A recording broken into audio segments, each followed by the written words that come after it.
പിടിക്കാവനെ. വന്നല്ലോ ആശാൻ, വന്നല്ലോ. ഇന്നൊരു ദുഃഖവാർത്ത കേൾക്കാൻ പോവാ.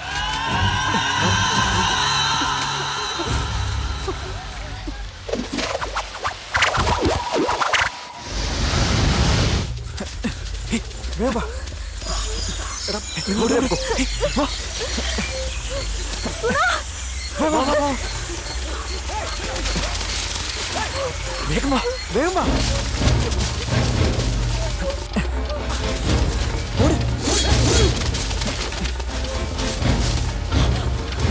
നോക്കി വാ, വാ.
എന്താ ദാസ്, വീണ്ടും ഓട്ടവാ?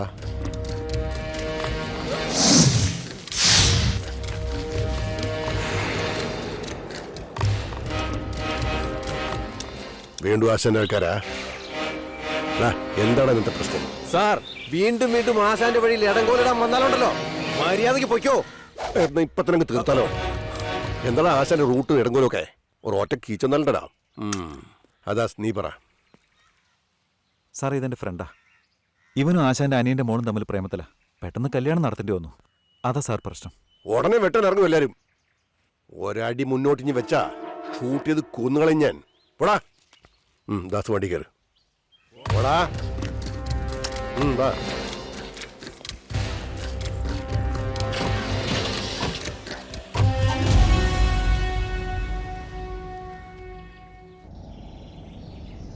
ദാസേ, നീ ആള് കൊള്ളാവല്ലോടാ. ഈ നാട്ടിൽ ആശാനെ എതിർക്കാനുള്ള ധൈര്യം എനിക്ക് ശേഷം നിനക്ക് മാത്രമാണ് ഉള്ളത്. അല്ല, ഇപ്പൊ എന്ത് ചെയ്യാൻ പോവാ? മധുരയിൽ എൻ്റെ ഒരു ഫ്രണ്ടിന്റെ അടുത്ത് എല്ലാ കാര്യങ്ങളും പറഞ്ഞിട്ടുണ്ട്. അവിടെ എത്തിക്കിട്ടിയ വേറെ പ്രശ്നമൊന്നുമില്ല. ഞങ്ങളെ ബസ് സ്റ്റാൻഡിൽ ഒന്ന് ഇറക്കിയാൽ മതി സാർ. ബസ് സ്റ്റാൻഡ് എന്തിനാ? ഞാൻ വേണമെങ്കിൽ മധുരയിൽ കൊണ്ട് ഇറക്കി തരാം. ബി ഹാപ്പി മാൻ. എന്താണ് വിചാരിച്ചിരിക്കുന്ന ആ പന്ന പോലീസ്? അവനെന്താണോ ദൈവമാ? അവന്റെ തോക്ക് കണ്ട ഉടനെ പേടിച്ചോടി ഇങ്ങോട്ട് വരെ. നമ്മുടെ ആൾക്കാരെല്ലാം വിളിക്കടാ. ആ പിള്ളേരെ തീർക്കുന്നതിന് മുമ്പ് അവനെയാ തീർക്കേണ്ടത്.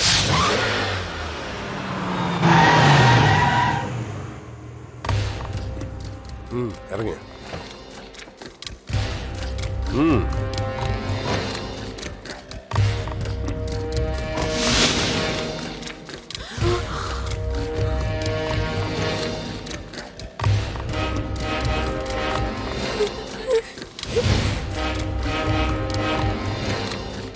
എന്താ നോക്കുന്നത്? കൂട്ടിക്കൊണ്ട് പോയവനും കൂട്ടിക്കൊടുത്തവനും രണ്ടുപേരും ഉണ്ട്. എടാ, എനിക്കും ആശാൻ തമ്മിൽ 1000 പ്രശ്നങ്ങളുണ്ടാവും. അതുകൊണ്ട് എന്റെ കുടുംബത്തിലെ പെണ്ണിനെ ഒരു ഹീനജാതിക്കാരനെ കെട്ടിക്കൊടുക്കണമെന്നാണോ? ആണോടാ? എടാ, എന്റെ ജാതിയിൽ പ്രശ്നം ഉണ്ടായാലേ മരിച്ചു പോയാൽ പോലും ശവക്കുഴിയിൽ നിന്ന് എഴുന്നേറ്റ് വരും ഞാൻ. കാക്കി വേഷം ധരിച്ചാലും കളർ വേഷം ധരിച്ചാലും എന്റെ ശരീരത്തിലോടുന്ന നമ്മുടെ ജാതിയുടെ രക്തം ഞാൻ തെളിയിച്ചു.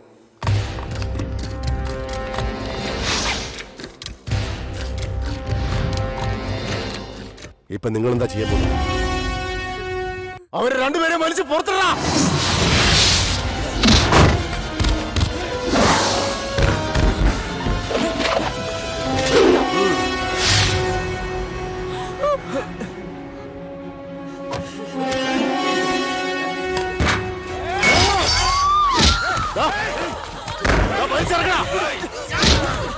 ഇങ്ങോട്ട് വെളിയിലോട്ട്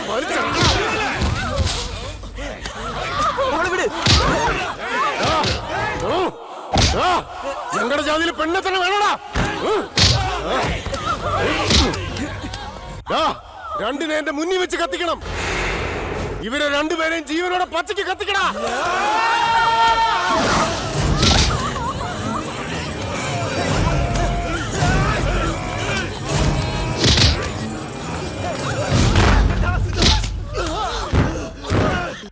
പിടിച്ചോണ്ട് പോടാ.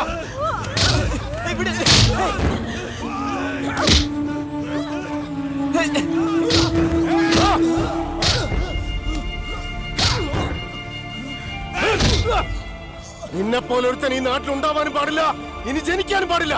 എല്ലാവരും ഇതൊരു പാഠമായിരിക്കട്ടെ.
എന്തിനാ എന്തിനാ ഇങ്ങനെ ജാതി ജാതി എന്ന് പറഞ്ഞ് മരിക്കുന്നേ?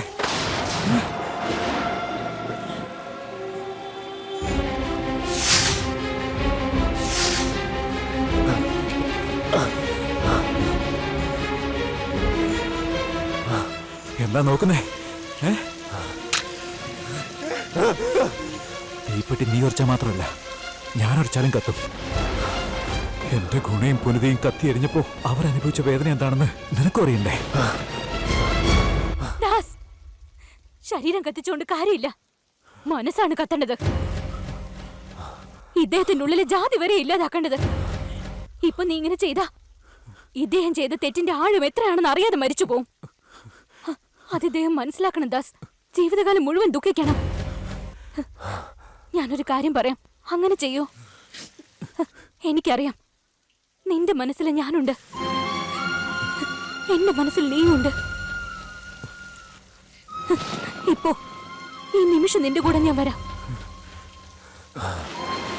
നിന്നെ കല്യാണം കഴിക്കാം. ഇദ്ദേഹത്തിന്റെ ജാതിയിലുള്ളൊരു പെണ്ണ് ഒരു താഴ്ന്ന ജാതിക്കാരനെ കല്യാണം കഴിച്ചു എന്ന് പറഞ്ഞ് ജീവനോട് കെട്ടിയിട്ട് കൊന്നു കളഞ്ഞത് അയാള്. എന്നാൽ ഇദ്ദേഹത്തിന്റെ മകള് ഇപ്പൊ നിന്റെ കൂടെ വരിക. ആരതി ഒഴിഞ്ഞ് സ്വീകരിക്കോ അതോ അന്നത്തെ പോലെ പെട്രോൾ ഒഴിച്ച് കത്തിക്കോ എന്ന് നോക്കാം. രാജി, എന്താ മോളെ ഇത്? കേട്ടില്ലേ? നിന്റെ മോള് പറഞ്ഞെന്താണെന്ന് കേട്ടില്ലേ? നിന്റെ മോള് ജാതിന്ന് ജാതിയല്ല, മതം തന്നെ മാറാൻ തീരുമാനിച്ചിരിക്കുക. ഇനി നിനക്ക് എന്ത് ചെയ്യാൻ പറ്റും? കൂട്ടിക്കൊണ്ട് പോവാ ഞാൻ. നിയമപ്രകാരം കല്യാണം നടത്തും. എന്നിട്ട് നിന്നെ വന്ന് കാണും.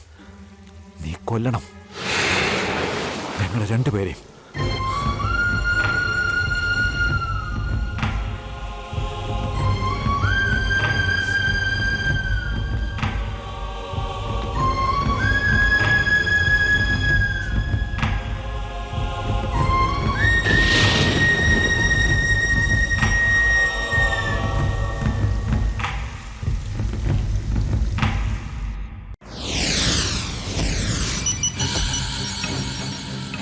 എന്ത്?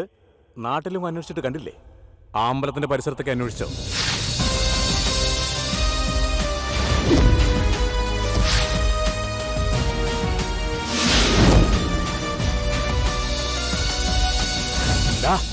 എന്താടാ? അന്വേഷിച്ചിട്ട് കണ്ടു കിട്ടിയില്ല. കിട്ടിയില്ലേ? ദാസിന്റെ കുടുംബക്കാരെല്ലാരും കൂടി 2 ദിവസം മുമ്പ് വേളാങ്കണ്ണിക്ക് പോയിരിക്കുക. അപ്പോ രണ്ടുപേരും വേളാങ്കണ്ണിക്ക് തന്നെ പോയിട്ടുണ്ടാവും. അവിടെ പോയി പിടിക്കാം, വാടാ. ഏയ് അളിയ, എനിക്ക് കിട്ടിയ വിവരം അവർ മധുരയിലേക്ക് പോയിന്നാ. സോമ, നാളെ മധുര മുഴുവൻ നമ്മുടെ ആൾക്കാർ അരിച്ചു പെറുക്കണം. ഒരു കാരണവശാലും അവരുടെ രണ്ടുപേരുടെയും കല്യാണം നടക്കാൻ പാടില്ല. അടിയന്തരം നടക്കണം.